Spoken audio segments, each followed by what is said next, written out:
Good morning. मैं Rajeev Dubey, department of history, intermediate, Jamshedpur cooperative college, Jamshedpur. कल हम लोगों ने देखा सुमेरियन सभ्यता के प्रारंभिक शहरों के समाजों की स्थिति के संदर्भ में कि उन लोगों के समाज की जो सभ्यता थी उसका स्थिति क्या रहा, शासन पद्धति किस प्रकार की थी, धार्मिक स्थिति किस प्रकार की थी। आज हम लोग देखते हैं सामाजिक स्थिति के संदर्भ में। तो सामाजिक स्थिति कैसी थी। सुमेरियन सभ्यता का समाज 3 वर्गों में बटा हुआ था। सुमेरियन सभ्यता का समाज जो था वह 3 वर्गों में बटा हुआ था: उच्च वर्ग, मध्य वर्ग और निम्न वर्ग। उच्च वर्ग के अंतर्गत राज परिवार के सदस्य, उच्च अधिकारी और पुरोहित वर्ग आते थे। यानी राज परिवार के जो लोग सदस्य थे, राजा और राज परिवार के सदस्य, उच्च अधिकारी जो बड़े बड़े अधिकारी होते थे, सेनापति, मंत्री, ये लोग, और पुरोहित वर्ग, ये सभी उच्च वर्ग में आते थे। मध्य वर्ग में व्यापारी, सामंत और स्वतंत्र नागरिक, यानी जो नागरिक गुलाम नहीं थे, वे सभी मध्य वर्ग में आते थे। और सबसे निम्न वर्ग में दास और कृषक आते थे। यानी जो लोग गुलाम थे वे लोग, और जो खेती करने वाले किसान या कृषक वर्ग था, ये लोग निम्न वर्ग में आते थे। उच्च वर्ग के तहत पुरोहित वर्ग को विशेष सम्मान प्राप्त था। उच्च वर्ग में भी पुरोहितों को विशेष सम्मान प्राप्त था।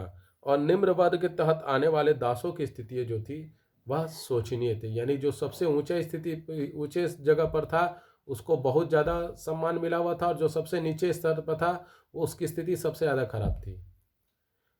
अगर कोई वाद विवाद होता है, दंड का निर्धारण करते समय अगर कोई वाद विवाद हुआ है और उस पर दंड देना है, तो दोनों आरोपी और आरोप लगाने वाले दोनों की सामाजिक स्थिति को जरूर देखा जाता था। यानी अगर उदाहरण के लिए पुरोहित वर्ग ने किसी दास को मार दिया,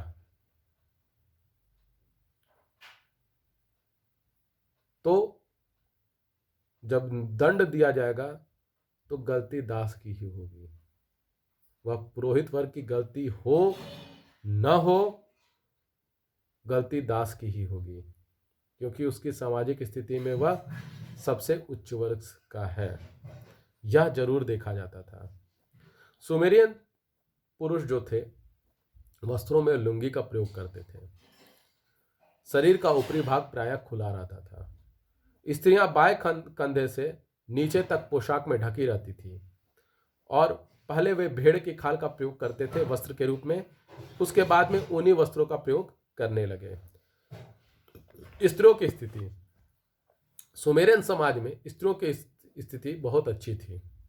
स्त्रियों को बहुत ऐसे अधिकार प्राप्त थे जो उन्हें आने वाले युगों में भी मिले नहीं। संभवतः विवाह प्रथा अस्तित्व में आ चुकी थी। यानी उस समय जो थी विवाह प्रथा अस्तित्व में आ चुकी थी, और विवाह के कुछ नियम भी बनाए गए थे।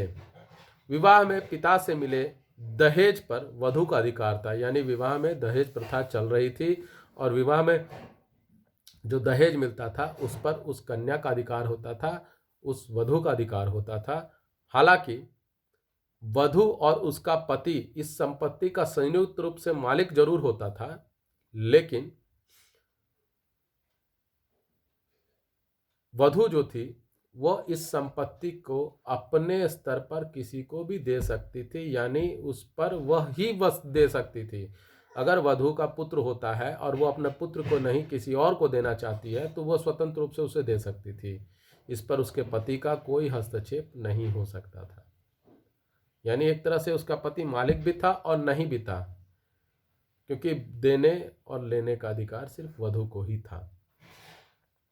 पति एवं वयस्क पुत्र के न रहने पर स्त्री ही अपने घर और जमींदारी की देखभाल करती थी। यानी अगर पति नहीं है और उसका वयस्क पुत्र यानी जवान पुत्र भी नहीं है उसके उसके उसके लिए, तो वह अपने घर और अपने जमींदारी की देखभाल वह स्वयं करेगी और कर सकती थी।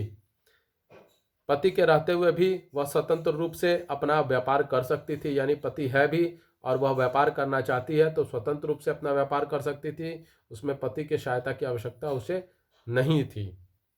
कुछ विशेष परिस्थिति में पुरुष आसानी से अपनी स्त्री को कुछ विशेष परिस्थिति में पुरुष अपनी स्त्री को बेच सकते थे कर्ज चुकाने के लिए। अगर कोई कर्ज हो गया है उसके पति पर और वह कुछ विशेष परिस्थिति ऐसी आ गई है तो वह कर्ज चुकाने के लिए अपनी स्त्री को बेच भी सकता था। स्त्रियों को दासों को खरीद बेचने का भी अधिकार प्राप्त था। बच्चों पर माता पिता का अधिकार था, वे उन्हें बेच सकते थे। यानी बच्चे होते हैं तो माता पिता दोनों का उनका अधिकार था और वे चाहे तो उन्हें बेच भी सकते थे। हालांकि नैतिक क्षेत्र में दोहरे मापदंड प्रचलित थे। स्त्रियों को पुरुष वर्ग से अधिक उत्तरदायित्व उठाना पड़ता था। यानी स्त्रियों को पुरुष वर्ग से ज़्यादा जिम्मेदारी उठाना पड़ता था। उससे आशा की जाती थी कि वह अपने पति एवं राज्य को कई संतान देगी। यानी स्त्रियों से यह उम्मीद की जाती थी कि वह अपने पति और राज्य के लिए कई संतान उत्पन्न करेगी। अगर स्त्री लगातार मां बनने से इनकार करती है तो उसे डुबोकर मार डाला जाता था। बांझ होने पर स्त्री को तलाक देकर पुरुष दूसरा विवाह कर सकता था। यानी जो स्त्री जो संतान उत्पत्ति नहीं कर सकती है वह स्त्री को बांझ कहा जाता है। और वैसी परिस्थिति में अगर वह स्त्री संतान उत्पत्ति करने में सक्षम नहीं है तो वह उसका जो पति है वह अपनी स्त्री को तलाक देता है और दूसरी स्त्री से विवाह कर सकता था। ऐसा सुमेरियन सभ्यता में प्रावधान था।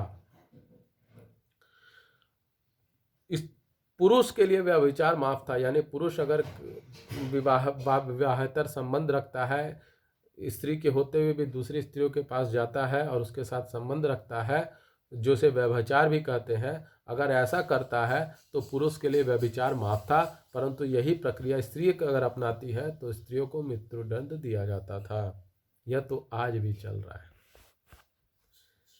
सुंदर स्त्रियों को मंदिर में देवदासी के रूप में रखा जाता था, परंतु यह अपमानजनक नहीं माना जाता था बल्कि यह सम्मान की दृष्टि से देखा जाता था। जब परिवार की किसी कन्या को देव अर्पित किया जाता था तब तो उत्सव मनाया जाता था। यानी किसी परिवार अगर परिवार की किसी कन्या को देवदासी के रूप में मंदिर को समर्पित किया जाता था तो उस परिवार में जश्न मनाया जाता था, खुशी मनाया जाता था, उत्सव मनाया जाता था। लड़की को विवाह पर दिए जाने वाले दहेज पिता मंदिर को दान दे देता था। निम्न वर्ग की स्त्रियों की तुलना में उच्च वर्ग की स्त्रियों की दशा ज्यादा अच्छी थी। वे प्रचुर मात्रा में आभूषण पहनती थीं, अत्यधिक श्रृंगार भी करती थी एवं विलासिता का जीवन व्यतीत करती थीं। स्त्रियों के प्रमुख आभूषण अंगूठी, कंठहार, कड़े, पायल एवं कर्णफूल आदि थे। संभवतः स्त्रियां गालों पर लाली लगाना व भौहें संवारना जान गई थी। यानी उस समय भी आभूषण तो बनने शुरू हो ही गए थे, साथ में स्त्रियां गालों पर लाली लगाना और भौहें संवारना जान गई थीं।